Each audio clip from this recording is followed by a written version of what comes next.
معاشرت چھوڑو، اپنے نبی والی معاشرت اپناؤ۔ پہلی شادی میرے نبی نے بیوہ عورت سے کی ہے، اور سب مطلقہ ہیں یا بیوہ ہیں، ایک کنواری حضرت عائشہ بس۔ مولانا ہمارے بچے ہم سے ڈرتے نہیں۔ میں نے کہا تو کیا تم ڈائن ہو جو تمہارے بچے تم سے ڈریں؟ تم ماں بنو، تم یہ سوال کرو کہ ہمارے بچے ہم سے پیار کریں، کیا کیا جائے کہ بچہ جوان ہو تو ان کی پسند کا خیال ضرور کریں، ان کی پسند کا خیال ضرور کریں، ان پر اپنی مرضی مسلط نہ کریں۔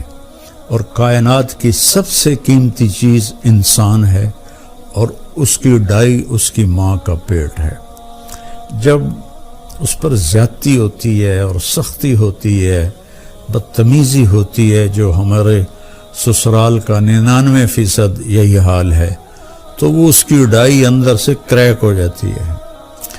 پیدائشی طور پر بچے ڈپریشن کا شکار ہو کر پیدا ہو رہے ہیں، کہ جو ماں ڈپریشن برداشت کرتی ہے اور اس کی ڈائی پر اثر ہوتا ہے تو بچہ پیدائشی ڈپریشن کا شکار ہوتا ہے۔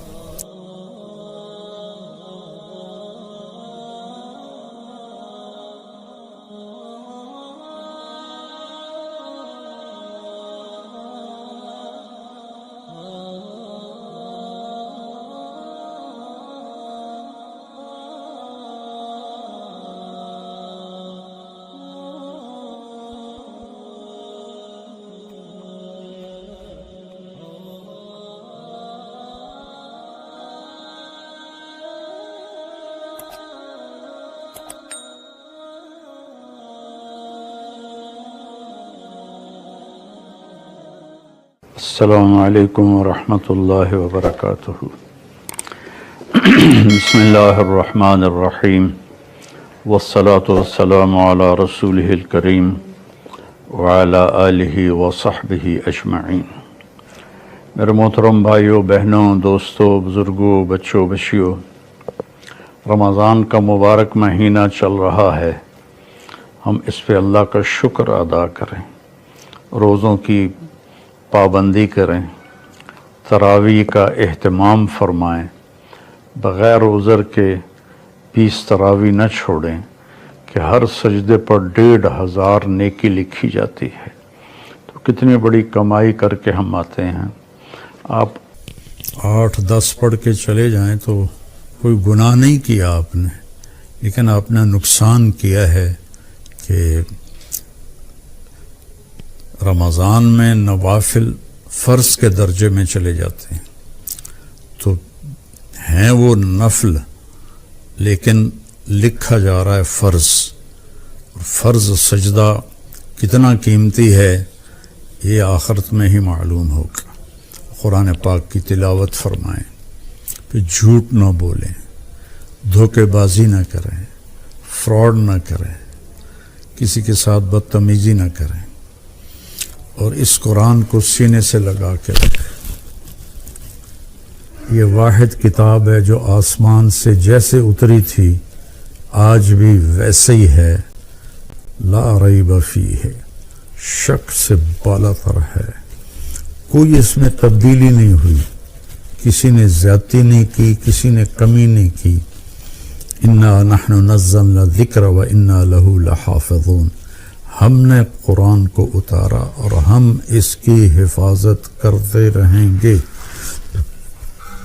کچھ نادان قسم کے لوگ ہیں جو کہتے ہیں یہ قرآن وہ نہیں ہے، یہ قرآن بدل گیا ہے، تو میں ان سے گزارش کروں گا کہ اس کے بارے میں ایمان بنائیں کہ یہ وہی کتاب ہے جو میرے نبی پر اتری اور آج ہمارے ہاتھوں میں ہے، اور قیامت تک رہے گی، جب اللہ اس کو کوئی بدل نہیں سکتا، گھٹا بڑھا نہیں سکتا، ہاں اس کو اٹھا لے گا۔ قیامت کے قریب ایک دن آئے گا، صبح لوگ اٹھیں گے، جب قرآن دیکھیں گے تو سب خالی ورقے ہوں گے، ایک لفظ بھی نہیں لکھا ہوا ہوگا۔ اس طرح اللہ اس کو اٹھا لے گا، چونکہ یہ اللہ کی زبان سے نکلا ہوا کلام ہے، اسے کوئی بدل نہیں سکتا۔ تورات اللہ نے لکھوائی، بولی نہیں، زبور اللہ نے لکھوائی، اپنی زبان سے نہیں بولی، انجیل اللہ نے لکھوائی، اپنی زبان سے نہیں بولی، اس لیے وہ ساری تبدیل ہو گئیں، اور یہ اللہ کی زبان سے نکلا ہے، اسے کوئی نہیں بدل سکتا۔ لا یاتیہ الباطل من بین یدیہ من خلفہ، اس کے اندر کوئی ملاوٹ نہیں کر سکتا، نہ کوئی جھوٹ ملا سکتا ہے، نہ جھوٹ مل سکتا ہے۔ تو میں دو لفظ پر آج پہلے بات کروں گا کہ روزے کا بیان چل رہا ہے، تو روزے میں اللہ تعالیٰ ایک جگہ فرماتا ہے ہن لباس لکم وانتم لباس لہن، کہ تمہاری بیویاں تمہارے لباس ہیں، اور عورتوں سے کہتا ہے تمہارے خاوند تمہارے لباس ہیں۔ یہ تشبیہ پورے قرآن میں کسی رشتے کی اللہ نے نہیں دی جو خاوند اور بیوی کی اللہ تعالیٰ نے تشبیہ۔ خاوند اور بیوی کا رشتہ کتنا ضروری ہے۔ ہمارے ہاں تو ہندی معاشرہ ہے، کسی کی بیوی فوت ہو جائے تو اس کو لڑکی نہیں ملتی، اور کسی کا خاوند فوت ہو جائے تو اس سے خاوند نہیں ملتا، کوئی بیوہ ہو جائے، مطلقہ ہو جائے، اس کا کوئی رشتہ نہیں پوچھتا، ایک آدھ بچہ ہو تو وہ بیچاری اسی کے ساتھ ہی گزار دیتی ہے، اس کا کوئی رشتہ مانگنے بھی نہیں آتا۔ میں چاٹ گیا تھا، وہاں میں نے معاشرت دیکھی کہ 8 بچوں کی ماں کو بھی طلاق ہو جائے تو عدت کے بعد فوراً اس کی شادی ہو جاتی، اور جو خامد ہوتا ہے وہ 8 بچوں کو سنبھال لیتا ہے۔ حالانکہ غریب ملک ہے بالکل، اور یہاں سب کچھ ہے، لیکن کہیں کبھی کسی بیوہ کی شادی ہو، اس کے ساتھ بچے ہو تو کہیں جی اسی بچہ نہیں لینا، اسی بچی نہیں لینی۔ اللہ کے واسطے یہ ہندی معاشرت چھوڑو، اپنے نبی والی معاشرت اپناؤ۔ پہلی شادی میرے نبی نے بیوہ عورت سے کی ہے، اور سب مطلقہ ہیں یا بیوہ ہیں، ایک کنواری حضرت عائشہ بس۔ تو لباس کے لیے کیا ہے، ہم کتنی احتیاط سے رکھتے ہیں، خاص طور پر عورتیں اپنے لباس کا کتنا خیال کرتی ہیں، کیسے وہ ایسے لٹکا کے رکھتی ہیں کہ اس کی کریز خراب نہ ہو۔ مرد اپنے لباس کا کیسے خیال کرتے ہیں کہ اس کو لٹکا کے رکھتے ہیں، کریز خراب نہ ہو، پھر جب پہن لیتے ہیں ایسے ویسے دیکھتے ہیں میں کیسا لگ رہا ہوں۔ تو آپ کو کتنا ہی غصہ آیا ہو، کبھی آپ نے اپنا گریبان پھاڑا ہے؟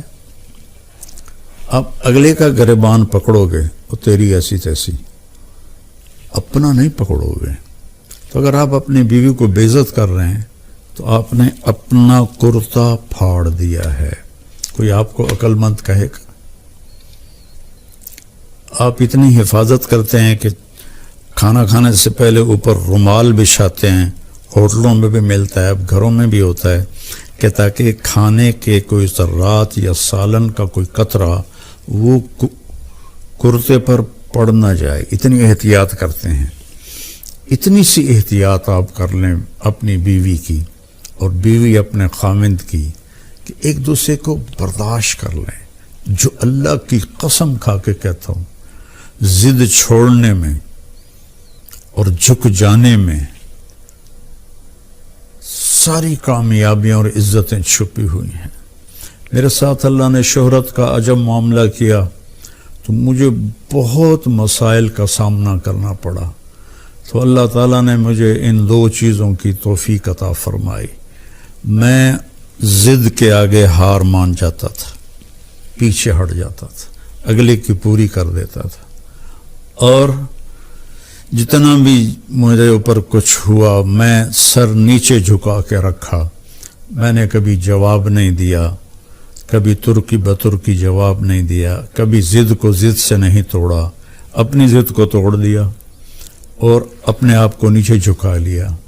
تو میرے مالک نے میرے اوپر کتنا کرم کیا، میں کیسے بیان کروں کہ میرے قیامت تک زندگی لے کر آؤں اور سجدے میں پڑا رہوں تو میں اللہ کی اس نعمت کا شکر ادا نہیں کر سکتا۔ آج میں آپ سے مخاطب ہوں اور اللہ میری بات کو پوری دنیا میں پھیلا رہا ہے۔ اللہ کے واسطے ضد چھوڑ دے، اگلے کی ضد مان لیں، حتیٰ کہ بچہ بھی ضد کرے نا تو اس کی ضد مان لیں۔ مائیں اس کی پٹائی شروع کر دیتی ہیں، وہیں سے نفرت کے بیج آپ ان کے اندر بو دیتے ہیں۔ ایک جگہ میں تھا تو خواتین جمع تھی تو کہنے لگی مولانا ہمارے بچے ہم سے ڈرتے نہیں. میں نے کہا تو کیا تم ڈائن ہو جو تمہارے بچے تم سے ڈریں؟ تم ماں بنو، تم یہ سوال کرو کہ ہمارے بچے ہم سے پیار کریں، کیا کیا جائے؟ یہ بھی کوئی سوال ہے کہ ہمارے بچے ہم سے ڈرتے نہیں؟ ڈرانا نہیں ہے، قریب کرنا ہے. تو جھک جاؤ، آپ کا گھر آباد ہو جائے گا. اللہ کی قسم کھا کے کہتا ہوں آپ کے گھر میں خوشیاں رہیں گی. اگر آپ ضدوں پر رہیں گے تو پھر اپنے کپڑے پھاڑیں گے. تو اپنے کپڑے پھاڑنے والا یا پاگل ہوتا ہے یا بے عقل ہوتا ہے. تو ایک تو تشبیہ یہ ہے جس میں اللہ تعالیٰ نے ہمیں اتنا خوبصورت سمجھایا ہے کہ ہن لباس لکم وانتم لباس لہن. پھر اس سے ایک اور مطلب بھی نکلتا ہے. جب ہم چھوٹے تھے ہماری مائیں ہمیں جو کپڑے پہناتی تھی وہ ہم پہن لیتے تھے. جب ہم بڑے ہوئے تو ہم اپنی پسند کا کپڑا خود لینے لگے اور خود یا خریدا یا منگوایا اپنی پسند کا. تو اس میں یہ اشارہ ہے کہ بچہ جوان ہو تو ان کی پسند کا خیال ضرور کریں، ان کی پسند کا خیال ضرور کریں، ان پر اپنی مرضی مسلط نہ کریں. وہ اگر خوشی سے مان رہے ہیں شکر ہے اللہ کا. لیکن مثلا بیٹا کہہ دیتا ہے کہ اماں میں نے یہاں شادی نہیں کرنی، یا بیٹی کہہ دیتی ہے اماں میں نے یہاں شادی نہیں کرنی، وہ اللہ کے واسطے ان کے اوپر زبردستی نہ کرو، جبر نہ کرو. یہ اللہ نے ان کو حق دیا ہے، لڑکی کو بھی لڑکے کو بھی اللہ نے حق دیا ہے کہ وہ انکار کر دے. اس کو لڑائی نہ بناؤ، اس کو نافرمانی نہ سمجھو بچوں کی. یہ بچے اور بچی کا حق ہے تو ماں باپ اس کی رعایت کریں، زبردستی کی شادیاں نہ کریں. بہت تباہی مچتی ہے، بہت تباہی مچتی ہے. عمر گزر گئی ان کے بھیانک انجام دیکھتے ہوئے جہاں ماں باپ نے ٹھونس دیا لڑکی پر کہ ایتھے ہی کرنی ہے، یا بیٹے پر ٹھونس دیا ایتھے ہی کرنی ہے نہیں تو گھروں نکل جا. یہ اس قسم کی فضول باتیں، یا ہم نے تو بس ارائیوں میں کرنی ہے، ہم نے تو جٹوں میں کرنی ہے، ہم نے تو راجپوتوں میں کرنی ہے. میرے نبی کا فرمان ہے نیک دیکھو، نیک ہو، صالح ہو، اچھے اخلاق والا ہو، جس قوم کا بھی ہو رشتہ جوڑ دو. میرے نبی نے اپنی ایک بیٹی اپنے گھرانے میں دی حضرت علی علیہ السلام کو، باقی تینوں بیٹیاں آپ نے اپنے خاندان سے باہر دی ہیں. حضرت عثمان کو جو بنو امیہ میں سے تھے 2 بیٹیاں ان کو دی، ابو العاص کو بڑی بیٹی حضرت زینب دی. تو رشتوں میں اس بات کا خیال رکھیں کہ بچوں کی رائے کا خیال رکھا جائے. بات لمبی ہو رہی ہے لیکن ضروری ہے. حضرت علی رضی اللہ تعالیٰ عنہ علیہ السلام تشریف لائے حضرت فاطمہ کا رشتہ مانگنے، اور جبریل پہلے آ گئے تھے کہ یا رسول اللہ نے علی اور فاطمہ کا رشتہ طے کر دیا ہے. تو جب آ کر بیٹھے تو شرمندگی سے بول نہ سکے، تو آپ نے خود فرمایا علی کیسے آئے؟ وہ خاموش. پھر آپ نے فرمایا فاطمہ کے رشتے کے لیے آئے ہو؟ کہا جی ہاں. تو انشاءاللہ کہہ کے اٹھ گئے، ہاں نہیں کی، صرف اتنا کہا انشاءاللہ، حالانکہ وہی آ چکی ہے. انشاءاللہ سیدھے گھر گئے. حضرت فاطمہ رضی اللہ تعالیٰ عنہ علیہ السلام کو بلایا اور فرمایا بیٹی علی کا رشتہ آیا ہے، میں ہاں کر دوں؟ اللہ اکبر. آج کی بیٹیاں بیچاری ماں باپ کے آگے سر جھکا دیتی ہیں، تو جنت کی عورتوں کی سردار اور حسنین کی ماں، ان کے بارے میں آپ کا کیا خیال ہے؟ بیٹی رشتہ کر دوں؟ جب حضرت فاطمہ نے ہاں کی، کنواری بچی کی خاموشی ہاں ہوتی ہے، انکار نہیں ہوتا ہے، تو آپ خاموش رہیں. اس کا مطلب تھا کہ میں تیار ہوں. اب فوراً واپس گئے، علی لوگوں کو بلاؤ. پھر لوگ آئے، مجمع مسجد میں اکٹھا ہوا. تو آپ نے ممبر پر کھڑے ہو کے پہلی بات یہ کی لوگوں میرے پاس جبریل اللہ کا پیغام لے کر آئے تھے کہ میں اپنی بیٹی فاطمہ کا نکاح علی کے ساتھ کر دوں. جب میرا نبی اتنا خیال کر رہا ہے ہم بھی خیال کیا کریں. اپنے پیٹ سے جنتے ہیں پھر ان پر وہ زیادتی کرتے ہیں، ساری زندگی سے سکتی رہتی ہے. تو لباس کا خوبصورت تشبیہ ہے. دوسرا ہے نساؤکم حرث لکم، تمہاری بیوی تمہاری کھیتی ہے. میں تو ایک قدیم زمیندار گھرانے سے تعلق رکھتا ہوں، تو میں نے اگرچہ ڈائریکٹ زمیندارہ نہیں کیا لیکن میں جانتا تو ہوں کہ فصل کو کیسے، کھیتی کو کیسے اگایا جاتا ہے اور کیسے اس کو پروان چڑھایا جاتا ہے. کبھی آپ نے دیکھا کسی پاگل کو کہ وہ آم کے پیڑ کو ڈنڈے مار رہا ہو کہ تو ایسواری آم کیوں نہیں دیتے، یا کپاس مکئی کو آگ لگا رہا ہو کہ ادھر تو چھلی نہیں لگی، ادھر تو ڈوڈا نہیں لگا. کس قدر زمیندار محنت سے فصل کو اگاتا ہے. اور پھر اس میں میاں بیوی میں کھٹبٹ تو ہوتی ہے، یہ جنت میں جا کے ہوگا ٹھیک، یہاں رہے گی، یہاں کھٹبٹ رہے گی، اس لیے جھکنا ہے، ایسا نہیں کرنا، ایسے کرنا ہے. تو اس میں گندی بوٹیاں پیدا ہو جاتی ہیں.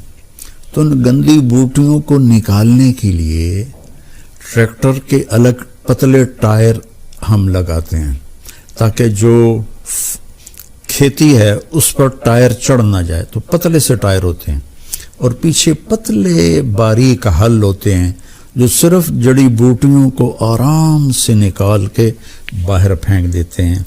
اور جو دو پودوں کے بیچ میں ہوتی ہیں وہ ہم مزدور لے کر وہ کھرپی سے اس کو نکلوا دیتے ہیں. تو یہاں بھی کیا خوبصورت تشبیہ ہے. کھیتی کو پیار سے اگایا جاتا ہے، پرورش کی جاتی ہے. یہ سردیاں آئیں تو آم کے درختوں کو جو چھوٹے تھے سب نے ڈھانپ دیا کہ سردی کی وجہ سے یہ جل نہ جائیں. پانی وقت پہ دو، کھاد دو، خشک شاخیں کاٹو، سپرے کرو. ابھی ہمارے گھر میں ہمارے باپ کے ہاتھ کا لگا ہوا آم کھڑا ہوا ہے 1964 کا، تو وہ جا کے ستمبر اکتوبر میں پھلتا ہے. تو وہ اس کی شاخیں بہت ہو گئی تھیں خراب، تو ہم نے مالی کو بلا کر وہ ساری کٹوائیں کہ تاکہ نئی شاخیں پیدا ہوں اور دوبارہ یہ پودا پھل دے. تو جس طرح کھیتی کو آپ کے گھروں میں پھلواڑی ہوگی، پھول ہوگا یا کوئی پودا ہوگا گملے میں ہوگا، آپ کتنا خیال کرتے ہیں. ایسا اتنا خیال آپ اپنی بیوی کا کر لیں. یہاں تو صرف مرد کو ہی اللہ حکم دے رہا ہے، یہاں عورت کو نہیں دے رہا، مرد کو کہہ رہا ہے اس کو کھیتی کی طرح پالو کہ اسی نے تو پھل دینا ہے، اسی پر تم زیادتیاں کرو. سب سے جتنی کوئی چیز قیمتی ہوتی ہے اس کی ڈائی اس سے بھی زیادہ قیمتی ہوتی ہے کہ اس میں ذرا بھی خراش آ جائے تو وہ خراش اس چیز پہ پڑتی ہے. مرسڈیز کی ڈائی کتنی قیمتی ہوگی، اس پہ خراش ہوگی تو مرسڈیز پہ خراش آ جائے گی. کوئی بھی موٹر ہو خراش آ جائے، فوراً ڈائی کو توڑ کے نئی ڈائی لگاتے ہیں. اور کائنات کی سب سے قیمتی چیز انسان ہے اور اس کی ڈائی اس کی ماں کا پیٹ ہے. جب اس پر زیادتی ہوتی ہے اور سختی ہوتی ہے، بدتمیزی ہوتی ہے، جو ہمارے سسرال کا 99% یہی حال ہے، تو وہ اس کی ڈائی اندر سے کریک ہو جاتی ہے. پیدائشی طور پر بچے ڈپریشن کا شکار ہو کر پیدا ہو رہے ہیں کہ وہ جو ماں ڈپریشن برداشت کرتی ہے اور اس کی ڈائی پر اثر ہوتا ہے تو بچہ پیدائشی ڈپریشن کا شکار ہوتا ہے. تو اللہ کے واسطے اپنی بیویوں سے حسن سلوک رکھیں. اللہ تعالیٰ کہہ رہا ہے وَعَاشِرُوهُنَّ بِالْمَعْرُوفِ، اپنی بیویوں کے ساتھ اچھا سلوک کرو. فَإِن كَرِهْتُمُوهُنَّ، اگر تمہیں کوئی بات اچھی نہیں لگتی یا وہ پوری اچھی نہیں لگتی، فَعَسَىٰ أَن تَكْرَهُوا شَيْئًا، وَيَجْعَلَ اللَّهُ فِيهِ خَيْرًا كَثِيرًا، تو ممکن ہے اس ناگواری میں اللہ تمہارے لیے بہت بڑی خیر نکالتا۔